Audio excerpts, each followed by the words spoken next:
Welcome to What's Up Windham Tech. I'm your host, Jeff Belanger, Athletic Director, Basketball Coach, Phys Ed Instructor. And with us here today, we have three of our coaches here at Windham Tech. We have Brandon Strout, Elizabeth Sheff, and Christopher Morgan. Thank you for being with us today. My pleasure. Thank you.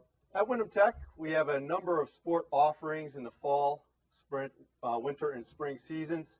In the fall, we have boys soccer, girls soccer, boys and girls cross country. We co-op in football with Coventry High School and Bolton High School, and we have cross country as well for the boys and girls, and girls volleyball. And the winter, we have boys and girls basketball, boys and girls indoor track. We have wrestling and cheerleading. We're looking forward to maybe in a couple years adding a co-op in ice hockey, but that's a couple years down the road. In the spring, we have baseball, softball, boys and girls outdoor track, golf, and we're adding a co-op in lacrosse with Norwich Tech next year, and possibly a co-op in tennis as well. So we're adding things as we go along here, Windham Tech getting bigger and stronger. We have some questions today for our coaches. The first question of the day is, what are your biggest challenges as coaches coaching? Well, I would say that one of the biggest challenges would be modifying for different levels of athletes. Fortunately, we're educators and we get that kind of experience in the classroom, modifying for students of different abilities. But also on the field, it's important to modify your game plan for players of different caliber, so you can really challenge them in practice while not leaving the less capable athletes behind, bring them up to par as well. Elizabeth? I think that one of the biggest challenges you have as a coach is also balancing your work profession and also your family to give the team everything that they need, the athletes everything they need, communicating with the parents, and also still be a member of your own family and taking care of all the needs there. I definitely agree with what Coach Morgan said and Coach Sheff. I also feel like logistics sometimes we have a lot of kids that come from traveling areas, so the distance back and forth from practice, getting picked up and then dropped back off sometimes limits who can play a sport, who can participate. So you have to deal with those issues as well. Okay, thank you. What are the biggest challenges athletes face nowadays compared to maybe 20, 30 years ago? We'll start with Coach Sheff on this one. I think that academic requirements have become so strenuous for athletes that they have sometimes a difficulty balancing their commitment to the academics and also in addition working with the commitments of what a team entails. In addition, I think that more and more of our youth are finding a necessity to go out and work and get a job because that they need the income and they need also the experience. So I think that becomes difficult to commit to being on a team. But as I always say to my athletes, you only have a few opportunities in your life to be on a team. You have the rest of your life to work. Coach Strout. You have to repeat the question. What are the biggest challenges facing athletes nowadays? Well, going on with what Elizabeth said, definitely because we work at a tech school, we coach at a tech school, a lot of those kids are going there because they want to learn a trade, they want to get out in the workforce. So to keep those kids for 4 years is difficult because a lot of times they look to get jobs or they get jobs out in the community and then they go out and they want to work. And that's kind of their motive. Athletics are kind of secondary to work. They'll leave athletics for a job. So I think that kind of plays a role in making it difficult for the students to make that decision between do I want to play sports or do I want to get a job. So I think that's a big issue that we have to deal with. Coach Morgan. Well, athletes are always distracted by a variety of things. It could be something significant, like family issues, grades, keeping up to date or up to par with the grades. It could be even something, like technology, always worrying about things that they don't necessarily need to worry about at the time. But my logic is I always tell the athletes for that time that you're at practice, whether it's an hour and a half, 2.5 hours, you need to really focus on this is where you're at, block out everything else. We're here to get better. We're here to be a better team and learn to prepare for games and be ready to perform. So the mindset is, yes, there's a lot of distractions out there, but thankfully, the benefit of playing sports is this is your focus right now. You're here, have fun, let's get better together. The goals of the athletic program is to get as many participants involved in athletics as possible. We've added new programs over the last couple of years with girls soccer. We're adding lacrosse. We're looking into adding tennis, maybe hockey a couple of years down the road. what are some goals that the coaches have with their teams? We'll start with Coach Strout for this one. Well, as a coach of the girls soccer, the wrestling co-op team that we have, and the boys and girls track and field team, one of the biggest kind of philosophies or goals we have is to try to get as many kids out for the sport as we can and try to keep those kids throughout the duration of the season. You want to make it fun. At the same time, winning is fun, so you try to put the most competitive team that you can out there, but you want the kids to enjoy it. And that's the biggest thing. If you can make it enjoyable for them, make them really fall in love with that sport, fall in love with that activity, then winning and losing is going to take care of itself, and you're going to get those kids to come out over and over again. I have athletes that I've coached, and whether it was wrestling or track or whatnot, that still come back and talk about practices when they were, 6 years ago. Oh, coach, remember we did this, remember we did that? So you kind of infuse that love of that sport, and it carries them on through, the rest of their life. And that's kind of what you want to do. Excellent. Coach Morgan. I would say one of the things I like to focus on with the athletes is off-season training, skill training, strength training, just letting them realize that no matter what point of the year it is, there's always a way you could be getting yourself better, stronger, faster, prepared to help your team. Playing sports is kind of it's a lifelong commitment. It's something to not just, be there to win games, but actually to make yourself, make some healthy choices in your life. So I try to work with some players during the off season often, to get them stronger and faster and have them making healthier choices in their life in general. Coach Jeff. Well, I think my goals kind of go along with both Coach Morgan and Coach Strout, that, to bring an awareness to the sport and also to bring a commitment to the sport for the athletes. I worked really hard to try to bring up the level and the caliber of play so that we could make Windham Tech a viable competitor in the league, in the state, and not have, I feel that in the past there have been more of it hasn't been taken as seriously, and I think that we have in the past years have really brought up Windham Tech athletics to be a true competitor, and so other schools outside of our league and our district are looking at us and going, oh, we're playing Windham Tech in a variety of different sports. Excellent. I love that word, compete. It's a key word, compete every day, practice, games. Good word. The most fun experience as a coach for me is when the alumni come back. You get to see them.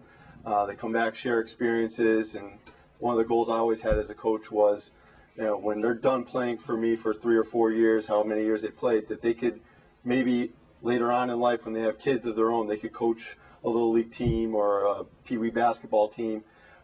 So what are the most fun experiences you have as a coach in your time coaching here at Windham Tech? We'll start with Coach Morgan this time. I would say one of the biggest benefits is just seeing, some improvement, some breakthrough with an athlete. It could be just the smallest little tweak, a way you help out an athlete, and once they realize that what you just taught them works and helps them get better, it's really rewarding to you. I may work with a basketball player during the off season, and just it could be something small like getting your elbow in on the jump shot, and just to see all of a sudden new results for this athlete and then their confidence raised as they make these little improvements is really rewarding. In track, the same thing works. I know I saw Coach Strout working the other day, and I was remembering actually how much I miss coaching track, as I hopefully will get back into it.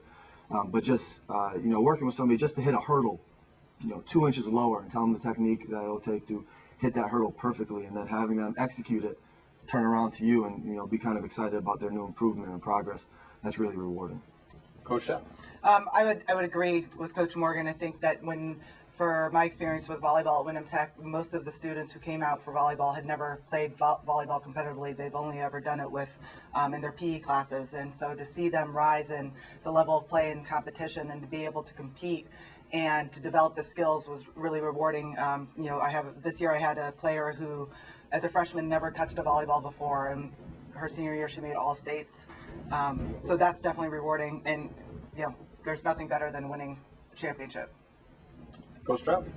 Well, I definitely like winning, so that definitely plays a role in it. But at the same time, the opposite end of winning is having kids, like Coach Morgan was saying, meet that, break through that, whether it's a figurative hurdle or a real hurdle on the track.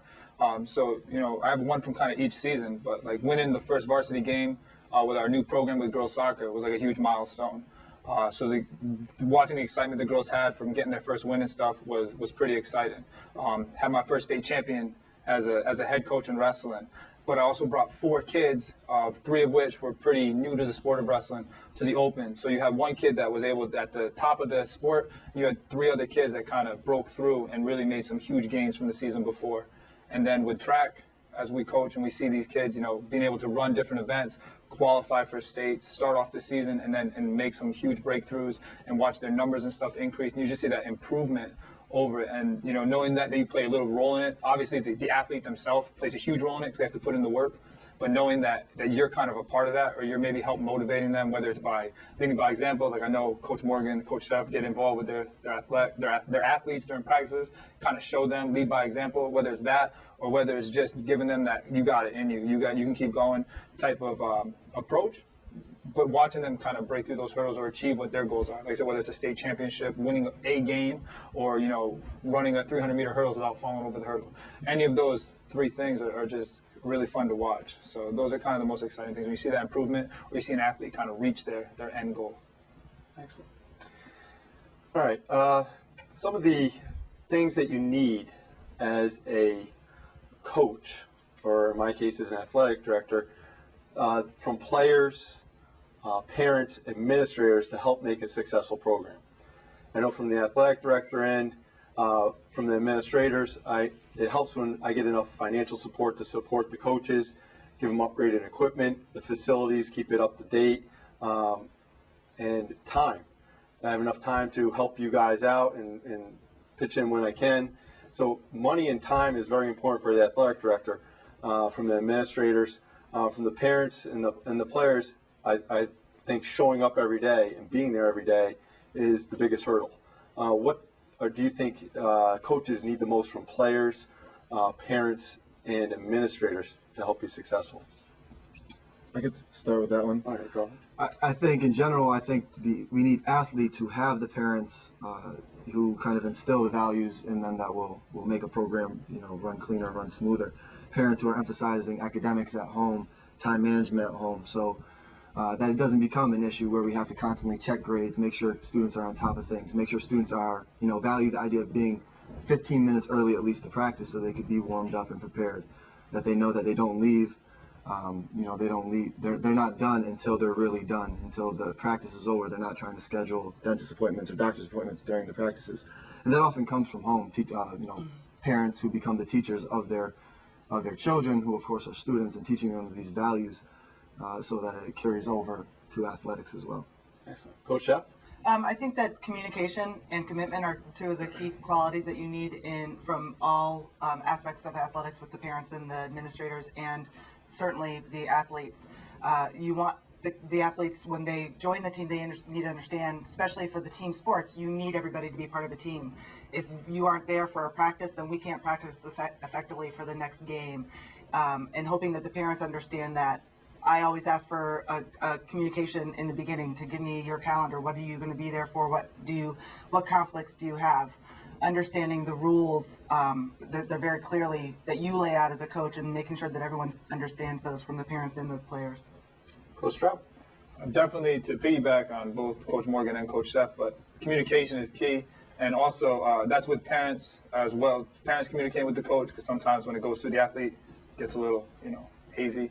But the parents communicating with with the coaches, as well as the athletes communicating with the coaches, and integrity. Kids, just doing what they're supposed to do, whether it's in the off season, whether it's during practice.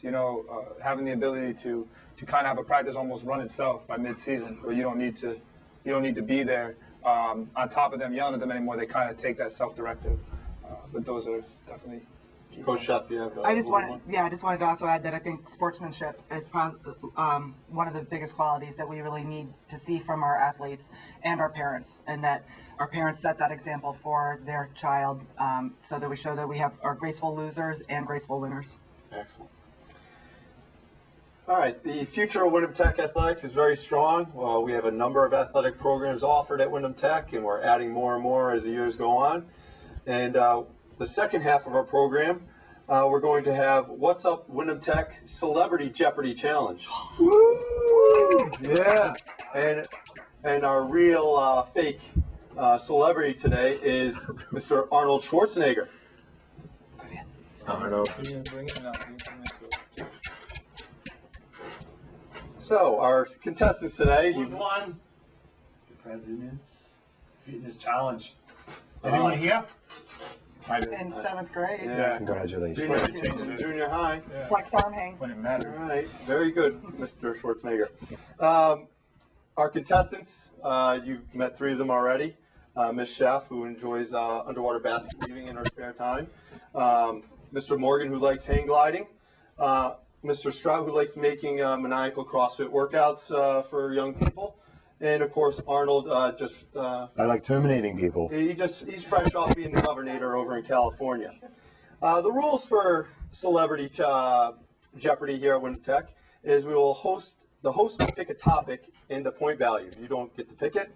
Contestants will give a thumbs up when they're ready to answer, and I will totally cheat and pick whoever I want to answer the question.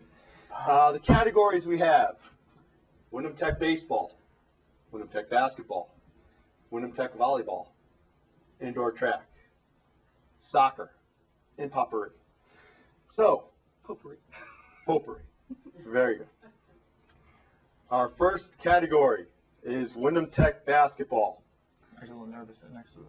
Go ahead. This former Windham Tech principal was also the basketball coach, was a standout hoop player at UConn, and is in the New England Basketball Hall of Fame. Mr. Schwarzenegger. Are you ready? Who's your daddy and what does he do?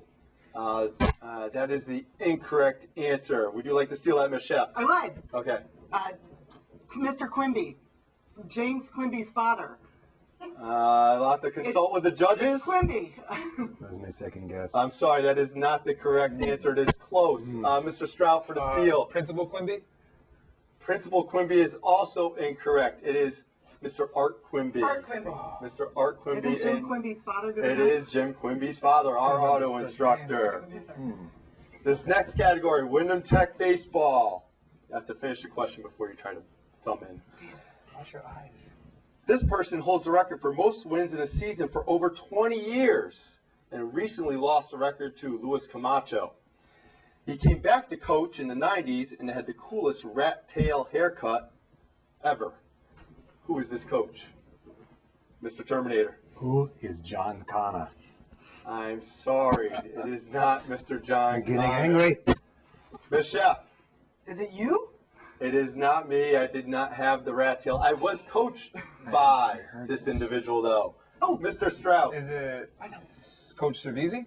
It was not Coach Savizzi. I'm out then. The correct answer I think you were looking for was Steve Gonzalez, Desiree's father. Never knew that. I didn't know he had hair. Who works at Stop and Shop? This next question is Windham Tech volleyball. A lot of pressure on you this time, Miss Chef. No whammies. Who was the first volleyball coach in Windham Tech history? Oh, Mr. Terminator. how did I get to the chopper? That would be an incorrect answer. Miss Chef. Constance Clabby. That is incorrect. No other answers. I believe you were looking for who is Tony Antunes, former social studies instructor. I don't know her. Him. Him. Or her. Tony, come on. The next question. Kara Thibodeau, All-State this year in 2 sports, both girls basketball and volleyball. Who was the last Windham Tech athlete to be an All-Stater in 2 sports? Mr. Terminator. Who is Quaid and why am I on Mars? It is not Quaid. I think you're having a flashback from Total Recall again. Mr. Strout. Who is Gregory Fryman? Yes, Gregory Fryman, a graduate from last year. He All-Stater in the triple jump and in soccer, 2-time All-Stater. Also all New England in soccer. 2 weeks. Our next 2 weeks. question is wrestling. How many individual state champions have we had in wrestling at Windham Tech? Mr. Terminator. What does hasta la vista mean? That is an incorrect answer again, Mr. Terminator. Mr. Strout. I'm going to say 5. That is correct. Nicely done. Nicely done. All right, we're on to more of our spring sports Speed round? section, the speed round. This is a tough question. How old is the Windham Tech softball field? Mr. Terminator. When will I be back? It's a great question. I'm not sure if we're going to have repeat performances from our celebrity contestants, especially after this showing, Mr. Terminator. Miss Chef. 2 months. 2 months is correct. We've had our softball field for 2 months at Windham Tech, and it was very nice. This next question is girls soccer. How many years has Windham Tech had a varsity girls soccer team? Mr. Terminator. Are these all your lunches? That is an incorrect answer, sir. Mr. Strout. I believe it is 1 year. 1 year. That is correct. I would hope you would know that being the coach. All right, our final question before we get to Final Jeopardy. This person was a former copy editor at the Norwich Bulletin. He helped secure funding for the Windham Tech athletic fields and the field house. Mr. Terminator. I've got this one. Who is Sarah Connor? It is not Sarah Connor. I believe you were thinking of James D. Currier. The backfields are named after him. Oh, so close. So, That was Lake Cervisi. no, that's just when it floods. Oh. Lake Cervisi is when it floods. Our Final Jeopardy category. I feel really Action. confident. You I feel feel good. really confident. You that should this after one's this gonna- category, Right. Mr. Terminator. Right. The Final Jeopardy category is action comedy movies. I've got this one. Why don't you take a few moments to write down your bet. Right now we have Mr. Terminator with negative 3,000 points, Mr. Strout with 5,000 points, Ms. Chef closely behind with 4,800, and Mr. Morgan, who hasn't had a chance to answer yet, no points. Putting all in. 5,000. A quick word from our sponsors. Our utter friends at the Dairy Bar would like you to visit the ice cream, but you'll stay for the cheese. Where did we get these sponsors? Waltermart. We carry everything. Visit us. It looks like a tag seal, but we're open every day. Where do we get these sponsors from? Really? Someone's got to pay the bills. I guess. The Final Jeopardy question. How much are you gambling, Mr. Terminator? I'm going to gamble negative $3,000. Excellent, excellent. Mr. Strout? That even mathematically makes sense. He's the Terminator. I'm not arguing with him. Be careful. All in. All in, all in. Ms. Chef? $1. $1. And Mr. Morgan? He doesn't have money either. He's going to go with none. This is Okay. offensive to me. Here we go. The Final Jeopardy question. Get your thumbs ready. Do you want me to loan you some money, Chris? Oh, everybody gets to answer this one, Mr. Oh, Terminator. sorry. What action star played beside Danny DeVito in the 1988 movie Twins? He made his most money acting in this movie because it was his first comedy and no one wanted to make it.